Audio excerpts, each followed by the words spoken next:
Live Bharat. हम आपको बता दें कि पूरे प्रदेश में अधिवक्ताओं ने विभिन्न मांगों को लेकर एक दिवसीय सांकेतिक हड़ताल पर रहे। वहीं गोरखपुर में भी अधिवक्ताओं ने अपने कामकाज ठप कर हड़ताल में शामिल रहे। इस दौरान Uttar Pradesh Gorakhpur collectorate bar association of Gorakhpur अधिवक्ता अध्यक्ष के.डी. पाठक ने मीडिया से बताया कि अधिवक्ता समुदाय की बहुत मांगे हैं। अधिवक्ताओं ने मांग किया था कि एडवोकेट प्रोटेक्शन एक्ट लागू किया जाए। हमारी bar council of Uttar Pradesh ने उसे पास करके भेज दिया है। लॉ कमीशन ने भी संशोधन करके भेज दिया है, लेकिन सरकार उसे लागू नहीं कर पा रही है। उसके समर्थन में ये हड़ताल है। Bar council of Uttar Pradesh ने मनमाना कुछ कार्य प्रारंभ कर दिए हैं। उसके विरुद्ध हमारे मेरठ जनपद में प्रदेश स्तरीय सम्मेलन हुआ। उस प्रदेश स्तरीय सम्मेलन में हमारी मांगों को पूर्णतया माना गया और यह कहा गया कि 22/10/2024 को पूरा उत्तर प्रदेश बहिष्कार पर रहेगा। उसी के अनुक्रम में आज हम सभी लोग बहिष्कार पर हैं। सर, आए दिन देखने को मिल रहे हैं अधिवक्ताओं का शोषण हो रहा है, अधिवक्ताओं के साथ जो है अत्याचार हो रहे हैं, जबकि एडवोकेट प्रोटेक्शन एक्ट भी नहीं सर पारित हो रहा है। उससे क्या देखिए, बात लड़ाई प्रमुख यही है कि अधिवक्ता समुदाय गरीबों का, मजलूमों का, धनाढ्यों का सबका मुकदमा देख करके और साक्ष्य सबूत के आधार पर उसके पक्ष में न्याय निर्णय कराता है, लेकिन आज अपने न्याय निर्णय के लिए उसे आंदोलन करना पड़ रहा है। यह दुर्भाग्य की बात है। क्या लग रहा है सर, अधिवक्ताओं के साथ राजनीति हो रही है?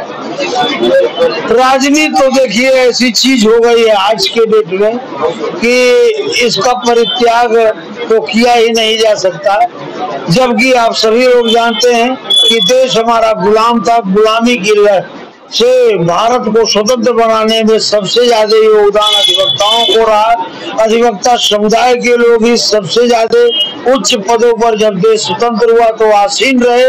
लेकिन अधिवक्ता समुदाय चूंकि एक पढ़ा लिखा समुदाय है, आज भी हमें विद्वान अधिवक्ता के नाम से संबोधित किया जाता है और इसको काटने के लिए भिन्न भिन्न राजनीतिक समुदाय के लोग लगे हुए हैं।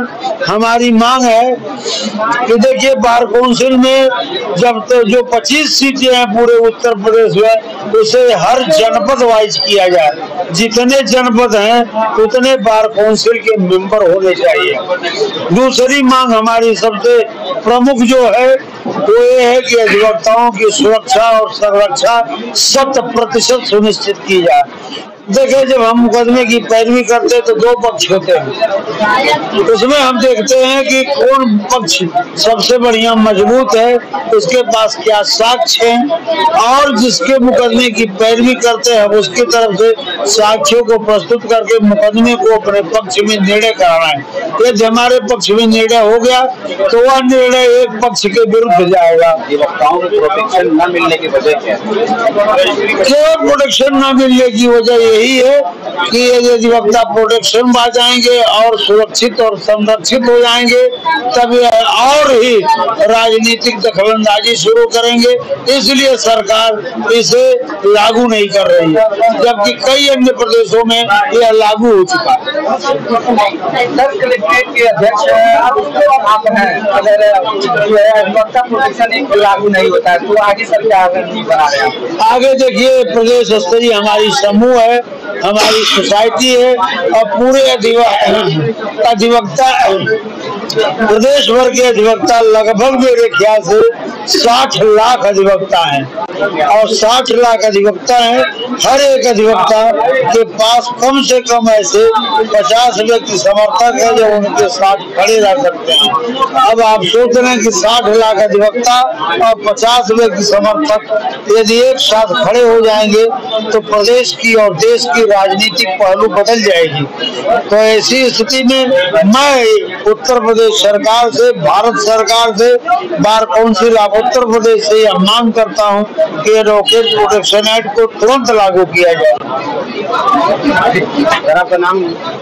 मेरा नाम कृष्ण दामोदर पाठक, अध्यक्ष जिला अधिवक्ता एसोसिएशन गोरखपुर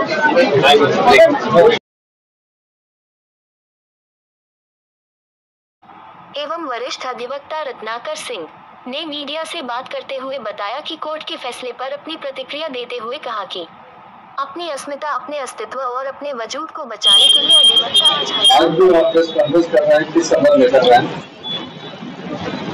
आज पूरे उत्तर प्रदेश के अधिवक्ता अपने हक और हुकूक के लिए स्ट्राइक पर हैं। मैं आपके जरिए कुछ बातें हैं जो समाज में रखना चाहता हूं। आप सभी को जानकारी है कि बहुत लंबे समय तक भारत पहले मुगल शासन, फिर अंग्रेजों के शासन के तले रहा। अंग्रेजों के शासन में क्रांतिकारियों पर होने वाले तमाम अत्याचारों का प्रतिकार भारत के अधिवक्ताओं ने मुखरित होकर उनके मुकदमों को लड़कर उन्हें सजा से बचाते हुए और उनके हक और अधिकार को दिलाते हुए लड़ा था। कहा जा सकता है कि भारत की आजादी में अधिवक्ताओं का योगदान कभी भी मिटाया नहीं जा सकता। आज भी अधिवक्ता न्याय पाने की अंतिम सीढ़ी के रूप में समाज में स्थापित है। समाज का हर पीड़ित, शोषित वर्ग जब हर जगह से हताश होता है, प्रशासन के और शासन के, सरकार के, सत्ता के जुल्म और सितम जब हद से बाहर जाते हैं, तब उसे अधिवक्ता ही एकमात्र ऐसा जरिया नजर आता है जो उसे न्याय दिला सकता है।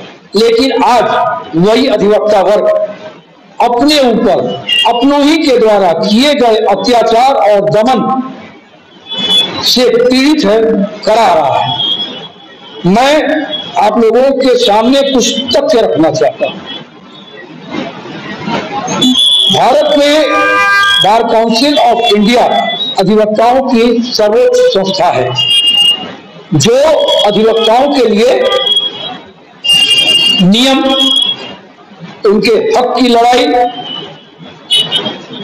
उनके अधिकारों की लड़ाई के लिए बनाई गई और इसे डिसेंट्रलाइज करते हुए हर प्रदेश में एक बार काउंसिल बनाई गई। जैसे उत्तर प्रदेश में उत्तर प्रदेश बार काउंसिल है।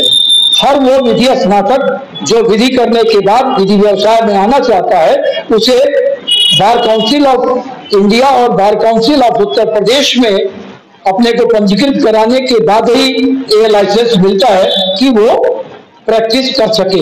इस देखा जाए तो यही दोनों संस्थाएं एक अधिवक्ता की मातृ संस्था है। लेकिन अगर यही संस्थाएं अपने स्वार्थ के लोभ में अधिवक्ताओं के हित का दमन करने लगे, मर्दन करने लगे, उसकी सौदेबाजी करने लगे, तो फिर अधिवक्ता कहां जाएगा? तो अधिवक्ता के सामने एकमात्र उद्देश्य आता है कि अपने हक और अधिकारों की लड़ाई के लिए वह सत्याग्रह करे, हड़ताल करे, प्रदर्शन करे और मूक और बधिर हो चुके प्रशासन तंत्र के पास अपनी आवाज उठाए। लेकिन हो क्या रहा है? 7/8/2024 को माननीय हाईकोर्ट उत्तर प्रदेश ने एक कंटेम्प्ट निर्णय में यह निर्णित किया और अधिवक्ताओं पर एक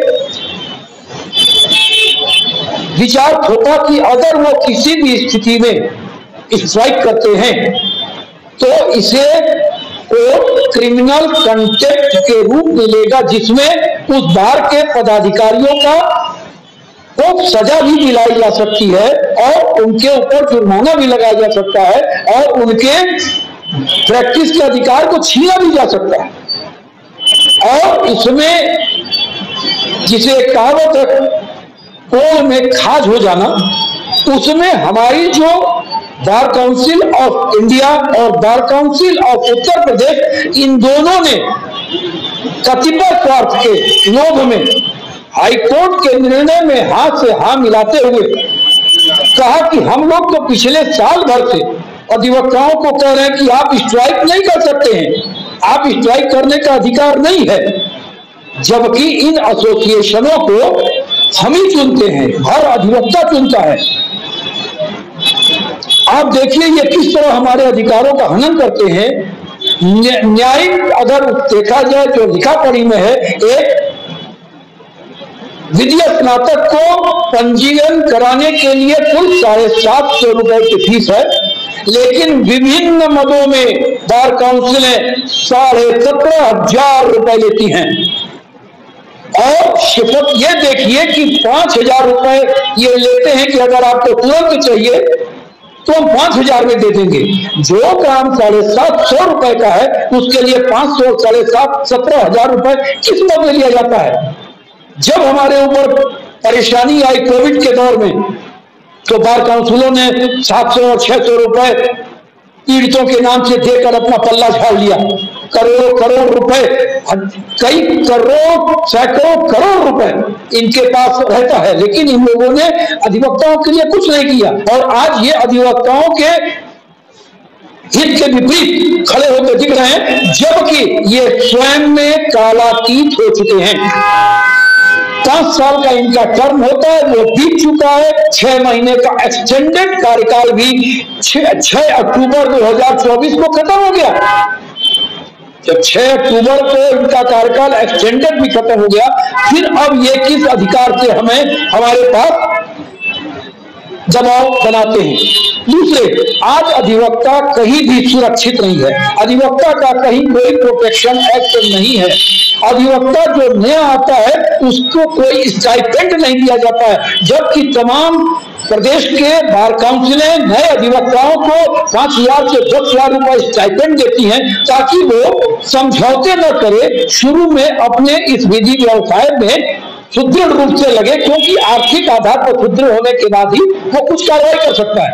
बुजुर्ग अधिवक्ता जो कार्य करने में अक्षम होते हैं, जिन्होंने अपनी पूरी जिंदगी दी है, उनके लिए भी कोई योजना नहीं है। तो अभी पिछले 18 तारीख को अक्टूबर में एक निर्णय मेरठ में पूरे प्रदेश के बार एसोसिएशन के प्रतिनिधियों का बैठक हुई थी, उसमें तमाम निर्णय लिया गया था। यहाँ उत्तर प्रदेश में लगभग 20 लाख अधिवक्ता इस बात से उद्वेलित हैं कि हमारे साथ पक्षपात किया जा रहा है, दबाया जा रहा है, और हमारी जो मातृ संस्थाएं हैं वो भी हमारा साथ नहीं दे रही हैं। न हमारे पास कोई आर्थिक आधार है, न हमारे साथ कोई गलत काम हो, कोई पुलिस वाला या कोई बदमाशी जिनके खिलाफ अगर किसी वकील ने मुकदमा लड़ा हो और वो उसके ऊपर कोई प्राणघातक हमला करता है, ऐसे में उसको कहीं कोई प्रोटेक्शन नहीं है। हम जो 3 न्यायिक शक्तियां हैं, खंबे हैं, उसे न्यायपालिका के एक अंग हैं। हमको न्यायिक अधिकारी के रूप में मान्यता मिली है, लेकिन हमारे पास अधिकार कहाँ है?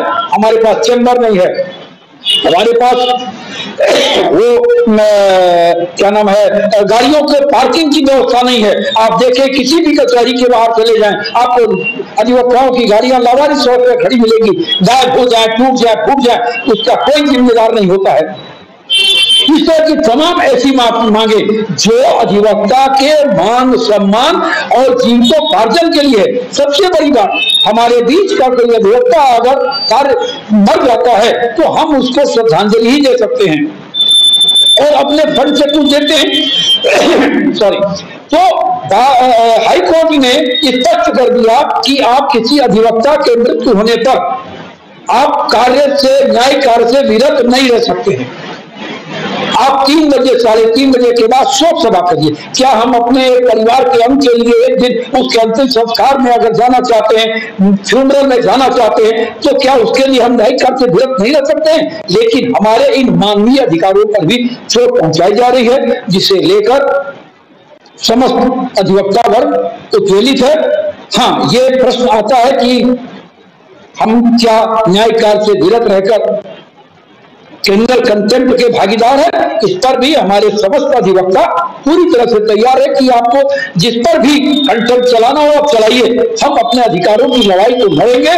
बार काउंसिल ऑफ इंडिया और bar council of Uttar Pradesh, इनके तमाम बड़े पदाधिकारी सरकारों से मिलकर राज्यसभाओं में जा रहे हैं। ऐसे व्यक्ति, ऐसे अधिकारी, ऐसे पदाधिकारी हमारा कहां तक लाभ कर पाएंगे? इसलिए हम अपने अधिकारों की लड़ाई के लिए, अपने हक की लड़ाई के लिए, अपने भविष्य की लड़ाई के लिए, अपने परिवार की सुरक्षा के लिए, अपने जान माल की सुरक्षा सुरक्षा के लिए एक समय, एक साथ, एक योजना, एक कार्यान्वयन के तहत आज स्ट्राइक पर थे।